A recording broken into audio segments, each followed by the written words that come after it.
Hey everyone, and welcome to another video of DC. Whoa. Let's switch up this intro a little bit. The Philadephia 76ers have had a roller coaster of a season, to say the least. From the impressive victories and the strength in their defense to numerous injury concerns and several trade rumors, the 76ers have received both praise and backlash for their team led by Ben Simmons and Joel Embiid. Philly has definitely received criticism for their interior style of play, with the play styles of Ben Simmons and Joel Embiid working against each other at times. Brett Brown's job has even been questioned from the media and on First Take for the inconsistent efforts throughout the season. Even Simmons, Joel Embiid, and Al Horford were a part of trade rumors as a result of the season, yet they had the chance to be a 50-win team in the regular season. The 76ers are one of the more interesting teams and concerning teams, but nonetheless, they still have an opportunity to compete for the title and develop Joel Embiid and Ben Simmons into guys who could complement each other moving forward. Welcome everyone to DC NBA Junkie, and without further ado, let's take a look into Philadelphia moving forward as a franchise.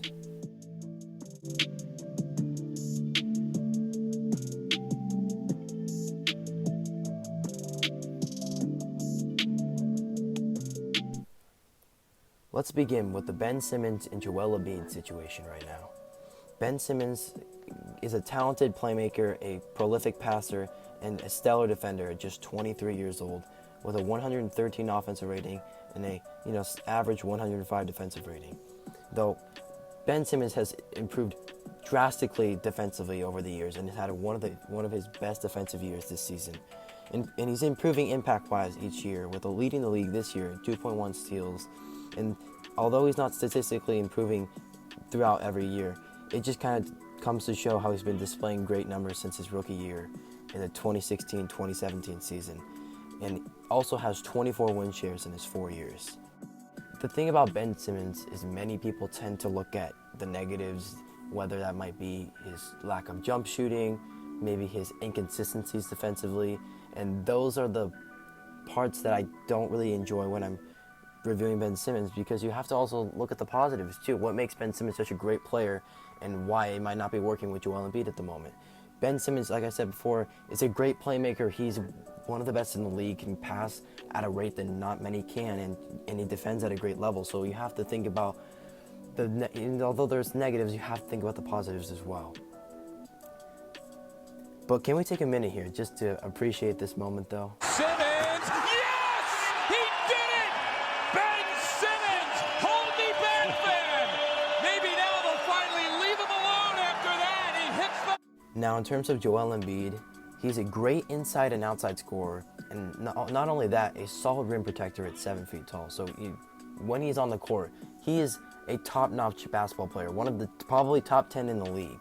And he's been averaging 24 points per game throughout his career, 23 this year, 11.5 rebounds and 3 assists and 2 blocks.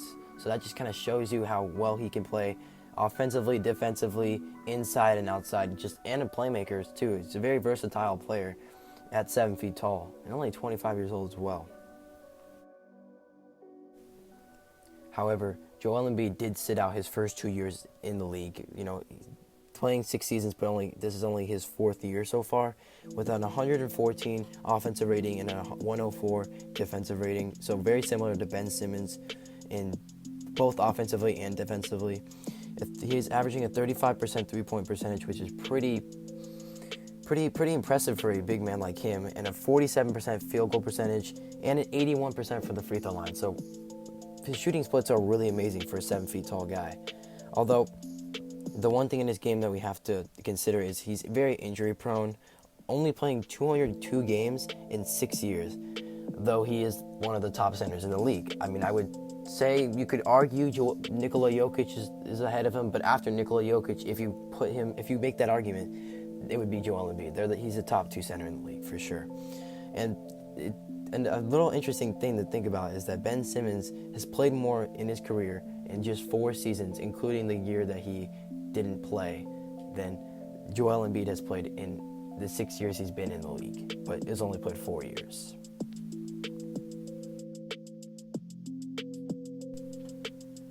Now, collectively considering Ben Simmons and Joel Embiid, they've both struggled in the playoffs when they've made it the past couple of years. Joel Embiid last year in the regular season averaged 27.5 points per game and 13 rebounds, and in the playoffs only put up 20 points per game and 10 rebounds, a huge dip in his statistics. And for Ben Simmons, averaged 16.9 points per game and dropped all the way down. Dropped to 13.9 points per game in the 2018-2019 playoffs, which they did finish. They went through the first round, beat the Nets, and then they would lose to the Boston Celtics in the second round. And only playing about 11 games in the whole playoffs altogether. And another thing to consider for Ben Simmons and Joel Embiid is that they both create a positive team plus minus, whether or not they're in and on or off the court. So when they're playing, they are contributing to performing better than the other team. However, just in general, they've been having trouble winning games when you consider the rest of the team and their play styles meshing with that. Now, should either of them be traded? In my opinion, no. They are way too talented to be traded, especially Joel Embiid and Ben Simmons. They're both very talented in different ways, and it's just, I think it's just crazy that it's really unique. We really haven't seen this really other than Magic Johnson and Kareem, but except that Joel Embiid can shoot the ball. And I know that we're talking that's a different type of analogy there, but Ben Simmons is a 6'10" point guard who doesn't have a jump shot, but Joel Embiid does, and he's a 7-footer. So we have two guys that are basically almost 7 feet tall. Talking Ben Simmons here, and one of them is the point guard, who's not necessarily a perimeter kind of player, while Joel Embiid is. So in terms of them being traded, I don't think they should be traded. But coaching-wise, I think there needs to be coaching changes that reflect their play styles. I feel, and I'll get into that later, but they really haven't. The Sixers coaching staff hasn't really put in a play style and played the game where it's reflecting Ben Simmons and Joel Embiid, which I feel like is a little concerning and is what's causing a little bit of tension between these two playing on the basketball court. If I see another report right now about Ben Simmons and Joel Embiid and trade rumors, I just can't take so many of them right now. I just can't. What's important to talk about when discussing the Philadelphia 76ers is also their team window for a title run. They have long-term contracts for 4 players, which is ensuring them years. But for this team, I do positively feel that progress needs to happen in order for this team to not only prosper moving forward, but in order for them to stay together. I'm not entirely sure that Joel Embiid is happy right now. Although he may, whatever he says, whether he's saying that he likes team success and how the team's doing, I'm not entirely sure he's happy, because Jimmy Butler leaving that team was definitely something that probably took a hit on Embiid. Although I know that Jimmy Butler has stated, in interviews that, especially when he was talking in the JJ Redick podcast, is that he didn't feel that it was a very weird tension between all the guys, and so he didn't really feel like it was much of a hard decision for him to leave. I just didn't feel like it was like his home, and it was a very awkward situation to come out of. So in that trade, I mean, you got to talk about Robert Covington and Dario Saric. They lost 2 quality assets that if they hadn't traded, because Jimmy Butler just walked. So who knows what they could have done with those assets, whether trade-wise or even having them on their team right now.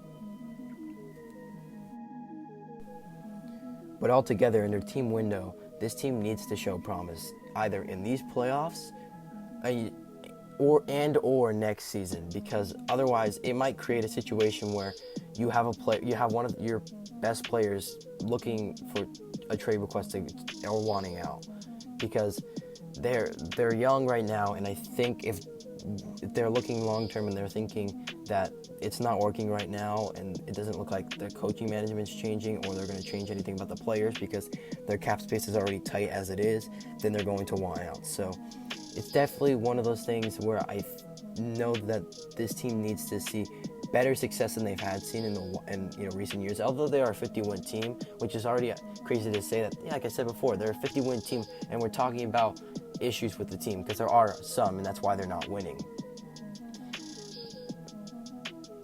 As a team, though, they have quality assets, and I also think they have nice role players to compete. And those players are nice, and it should help them progress into winning a title. I mean, to be a title contender, either next season or in the following years. But it just needs to happen a little bit quicker than I feel that the process memo kind of lays it out to be. Now, in terms of changes that might be needed following this 2019-2020 NBA season, I think that the Sixers should consider a head coaching change.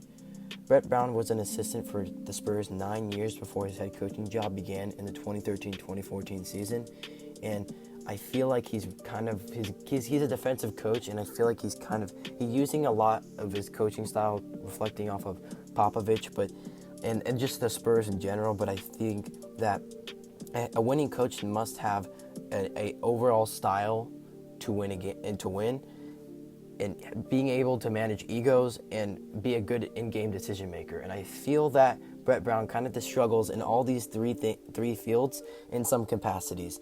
He is a defensive coach, but being able to make offensive adjustments when needed, especially because he's more defensive, is going to be something that's been hard for him the past couple seasons and this year. And the proper lineups at the proper situations is something that you need to be able to do as a coach, especially since if things aren't working out. I've seen that the Philadephia 76ers have had games where if they are down in a game, they don't make the right adjustment, then they're just going to keep going down and they're going to dig a hole and they'll lose the game. They've had some pretty bad losses, but they've also had some pretty good wins, so I can't give them a ton of slack for that. Additionally, the 76ers should also look to run a more spaced out offense and more into the pick and roll. Definitely, this is to take advantage of Joel Embiid and Ben Simmons' strengths. I mean, we know that Ben Simmons loves to drive to the basket. He's a guy who likes to push the ball, and Joel Embiid is a guy who can play in and out. But with Ben Simmons there, it's kind of a tough game when it's clogging up the paint and bringing defenders in if Joel Embiid is there. However, if you run a spaced out offense, it gives you the flexibility to not only let Ben Simmons do do what he does best in driving to the basket and creating for others, but also it gives you the room to run a pick and roll offense for Joel Embiid and Ben Simmons. And I think this team needs to utilize that more. I'm not quite sure how much they're utilizing that, but I do know that Ben Simmons and Joel Embiid are players. I mean, they're the two of the best kind of guys you could use for a pick and roll offense. A guy who is a great passer and a guy who can score at a very high level. And lastly, this is for the final change I think this team could use is either running Horford off the bench or trading them.